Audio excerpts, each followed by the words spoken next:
A good morning, right? Yes, sir. Tomorrow will be a better morning, right? Okay. Anyway, I want to thank my colleagues here, Senator Shaheen. She's been our leader here in the Senate on the ACA Subsidies bill, along with Senator Duckworth, who couldn't make it today. And I want to thank Congresswoman Lauren Underwood for leading the charge in the House, and thank Whip Katherine Clark for being here as well. So we're here to talk about one of the biggest differences between Republicans and Democrats, and that is health care costs. It's one of the top issues, as we all know, facing American families. And for some reason, Republicans have been bound and determined for years to undercut the progress we've made in bringing costs down. Democrats know that the cost of health care is too high, and that's why bringing it down has been one of the cornerstones of our work over the past 4 years. The Inflation Reduction Act, which I wrote with a few other people helping, included Joe Manchin. The Inflation Reduction Act included tax credits that included that led to millions of new people getting affordable individual health insurance, and millions more seeing their premiums drop by an average of $800 a year. Many people now qualify for $0 premium plans. It's a great thing. It's a life-changing experience for families who can get their health care costs provided for. And there's no reason why we shouldn't make these tax credits permanent before they expire next year. So that's why Senator Shaheen and Congresswoman Underwood are introducing legislation to do just that. If we don't extend these tax credits, millions of families are going to see a massive tax hike that'll make their premiums far less affordable. These are everyday folks from every walk of life. A new study found that 1 in 7 Americans, that's a lot, have taken advantage of these tax credits at some point in the past decade. This is not a niche market. This is not just some small group. We're not against any small groups. But it's a major part of our health care system that ensures everyone has access to health care. We've made great progress in health care ever since President Obama, and ever since Democrats have had some real say. We don't want to move backward. There are 5 million Americans who could lose coverage completely. Millions more could see their premiums increase by more than 50%. Many are self-employed people, farmers, small business folks, who depend on these credits to purchase their health insurance. These enhanced credits reduce the uninsured rate among farmers, for instance, by 25%. That's a lot. That's a great deal. These are people who need a bridge until they're eligible for Medicare. With these enhanced tax credits, a 60-year-old couple in Ohio, jointly earning $80,000 a year, pays $566 a month to cover 2 people on the average plan. If the tax credits expire, instead of paying $566 a month, they'll have to pay $1,850 a month on the same plan. What are people like that supposed to do? They don't have millions of dollars, or billions of dollars like these, people who tend to fund the Republican super PACs. These are Black and Hispanic Americans who for too long have faced the worst health care in our country. Since the ACA, listen to this is great news, the uninsured rate among Black Americans and Hispanic Americans has been cut just about in half. This year, 5 million Hispanic Americans, 2 million Black Americans, 2.5 million Asian Americans, 200,000 Native Americans took advantage of these tax credits to buy coverage. So this should be a no-brainer, whether it's us personally, a family member, a close friend. I doubt there are many Americans who don't know someone who's benefited from these credits if they haven't benefited themselves.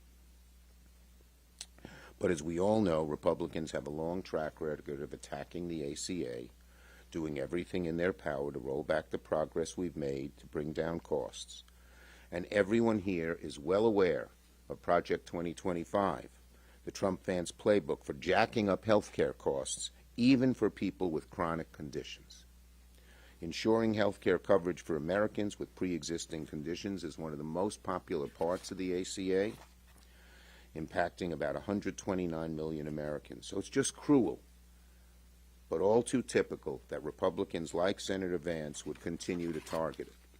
So make no mistake, Donald Trump, J.D. Vance may try to run away from Project 2025, but Americans know they own every single one of the proposals. It's their friends, their cohorts, people who hope to be into the government if, God forbid, Trump wins, who wrote it. And they say that's what we're going to do. Democrats now believe the time is to make health care more affordable for middle-class folks, especially people with pre-existing conditions, not to impose a tax increase on them. So we'll fight to make these tax credits permanent, and just like our fight to preserve ACA, to negotiate lower drug prices and cap the cost of prescription drugs at $2,000 a year for seniors, we are going to keep fighting until we win. Are you next?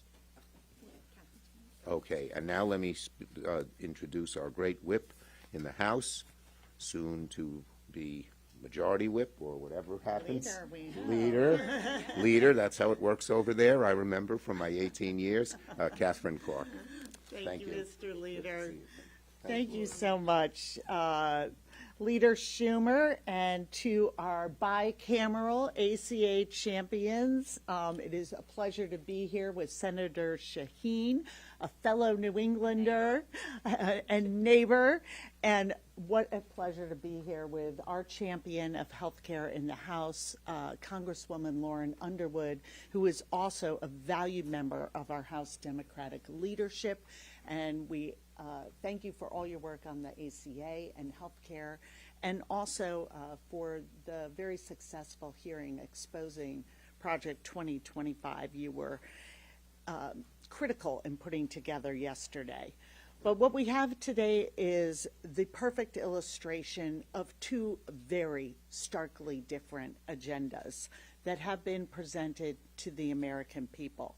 From the Democrats, an offer to preserve, strengthen, and expand access to health care. A proposal that would prevent 5 million Americans from losing their insurance next year. The Republican offer? Repeal the ACA. Don't just kick those millions of Americans off their insurance, those 5 million, but 21 million people who currently get their health care through the ACA. Don't just take my word for it. Donald Trump has said it was a low point of his presidency that he failed to repeal the ACA. Not the global pandemic, not the insurrection at our Capitol, not the crimes he committed.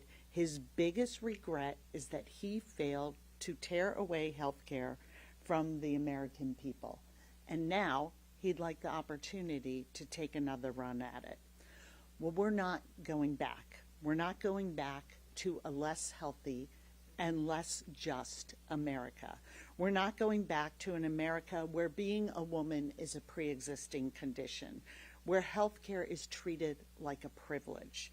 We are going forward to a future where health care is upheld as a fundamental human right that it is. And I am so proud to stand with my Democratic colleagues, House and Senate, as we move forward together into the future. And I am so grateful for the work of Senator Shaheen on all of this and for being such a champion for access to health care for American families.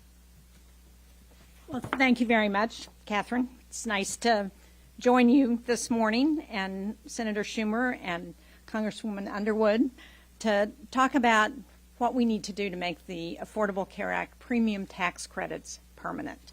Let me also recognize Senator Baldwin, who is a co-sponsor of the legislation. Our bill, our bicameral bill, the Health Care Affordability Act, would make tax credits more generous for those who are already receiving existing tax credits, and it would expand eligibility to consumers with incomes over 400% of the federal poverty level.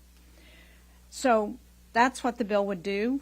We included it, as Senator Schumer said, in the American Rescue Plan, which extended those tax credits through 2022. We extended them again in the Inflation Reduction Act through December of 25, but in order to give insurers the ability to set their rates for the next year, we need to get this done in the first quarter of next year. So that means we need to get it done now. Medical costs are the top cause of bankruptcy, and we've got to do more to help people. People like Nancy Glenn, my constituent from Sutton, New Hampshire. Nancy was a self-employed, independent contractor. She couldn't afford to purchase health insurance because the premiums were just too expensive. So for 4 years, she never went to the doctor, even though she knew there was something wrong. Finally, she got a job which would give her health insurance, and she was able to go see a doctor and discovered that she's got type 2 diabetes.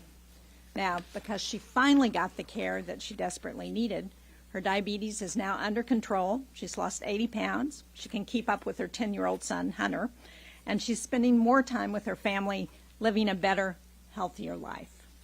But as we've heard, if we fail to extend these tax credits, 20 million Americans will see a sudden spike in their health insurance costs.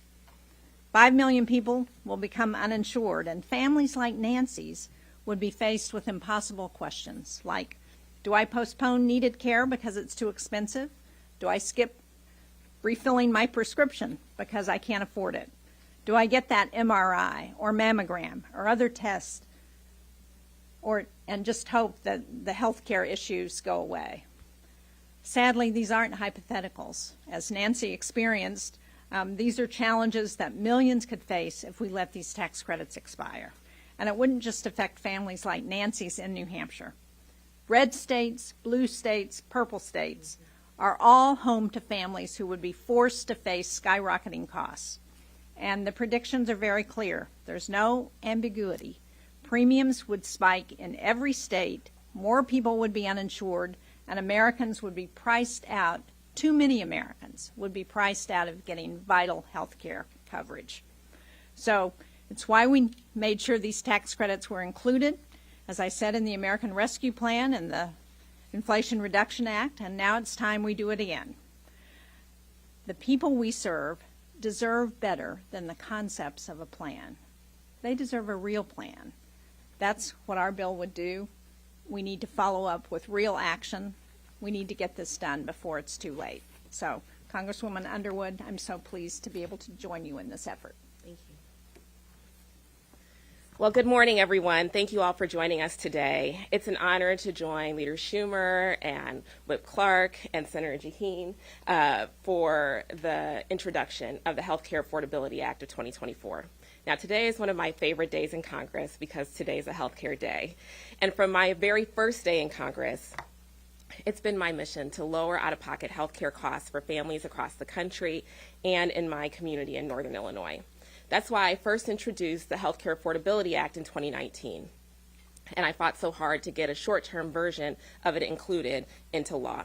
Because of this legislation, more Americans than ever before have access to quality, affordable health care through their marketplace plans. And since this legislation was signed as part of the American Rescue Plan and later extended in the Inflation Reduction Act, we've seen a record-breaking expansion of enrollment. In fact, earlier this month, we crossed 50 million Americans who have enrolled. That's 1 in 7 Americans who have benefited, who now have quality, affordable health care. And 4 out of 5 enrollees can get a plan for $10 or less a month. This legislation works. It's lowering costs, and it's bringing the peace of mind that comes with quality care to millions of people. And now we have to make these savings permanent. Because, and I want to be clear, this isn't about just adding numbers to the board. These savings are a difference between families having coverage and going without it. It's about making sure that families don't have to worry about their wallets when they get sick, and their kids are given an opportunity to live healthy and full lives. It's about creating an America where healthcare coverage is accessible and it's affordable for everybody, regardless of where you come from. And if we don't act now to extend these savings, families will see sharp and harmful premium increases for 2025. That's a fact. okay? The progress that we've made will be lost, and the consequences will be life-threatening. At a time when so many families are struggling to pay for the essentials, going backwards on all the progress that we've made on healthcare affordability is not acceptable. Not only do these savings help relieve the burden on families who pay exorbitant premiums, they're also a crucial tool in promoting health equity. The uninsured rate for Black and Hispanic adults has long been disproportionately higher than the rate for white adults. But this policy is changing that, as Leader Schumer said. From 2020 to 2023, enrollment across Black consumers has skyrocketed. Rural communities like parts of mine in northern Illinois have seen an explosion in coverage as these savings have made quality, affordable care available. We can't just pull the rug from under these families. Fundamentally, healthcare is a human right, and right now we have an opportunity to meet the moment and make high-quality care affordable and accessible for all. I am so excited that our leaders in the House and in the Senate understand the importance of this issue. It's clear that as Democrats, we are united in our mission to lower healthcare costs for the American people.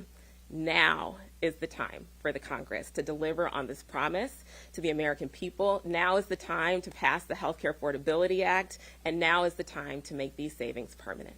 Thank you. Thank you very much, Congresswoman Underwood. I think we'd be happy to answer any questions that folks have. Yes. Will you just tell us what publication you're with? Of course, Zach Blunt from Bloomberg. Do you expect to bring this bill up this year, or is this more something that you are all going to do in the first quarter? Well, I think it would be important to bring it up this year because we don't know what's going to be moving next year. And hopefully, before the end of this session, after the election, we will see a package of tax extenders or a tax package that will be included with the budget, and that would be an opportunity to include this. Yes. Yes. Board member CNN, has Leader Schumer committed to bringing this to the floor in the next several months? I think we are hoping that it will be included as part of a tax package. Yes. Yeah, tell me what your name is. I'm Samantha Jones with the Washington Examiner, and I know you're on the Senate Foreign Relations Committee. I'm wondering, there's been a lot of reporting about the Middle East on the brink of an all-out war. Are there ways that you guys are going to be monitoring this in the next 5 weeks while you're at home? Is there plans, to be able to, be briefed remotely if something were to happen? I think we will be briefed remotely if something were to happen, and I think everyone who's on the Foreign Relations Committee and really everyone in this Congress are watching with great concern about what's happening in the Middle East, the potential expansion of the war into Lebanon. Thank you all very much. Thank you. Thank you. That's so much.